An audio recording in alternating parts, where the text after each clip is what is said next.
বৃহস্পতিবার রাত 12টার পর রসুলের শিখানো একটি বাক্য দিয়ে দোয়া করুন, আপনার দোয়া 7 আসমান ভেদ করে আরশে আজিমে গিয়ে নক করবে। আল্লাহর হাবিব সাল্লাল্লাহু আলাইহি সাল্লাম নিজে শিখিয়ে দিয়েছেন। তিরমিজি শরীফের হাদিস এটি। আনাস রাদিয়াল্লাহু তাআলা আনহু এই হাদিস বর্ণনা করেছেন।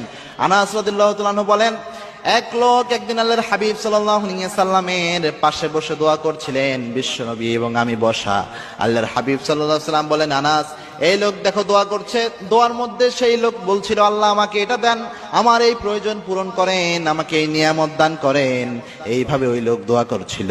আল্লাহর হাবিব সাল্লাল্লাহু আলাইহি সাল্লাম বলেন, আনাস, এই লোক যে দোয়া করছে আল্লাহ রাব্বুল আলামিন এই দোয়া কখনো খালি হাতে ফেরত দেবে না, কারণ এই ব্যক্তি দোয়া করার সময় এই একটি বাক্যের দোয়া এই ব্যক্তি করেছে। 3টি শব্দ দিয়ে একটি বাক্যের দোয়া করেছে। সে শব্দটা হচ্ছে ইয়া হাইয়ুন ইয়া কাইয়ুম ইয়া জাল জালালি ওয়াল ইকরাম। এই একটি বাক্য পরে সেই ব্যক্তি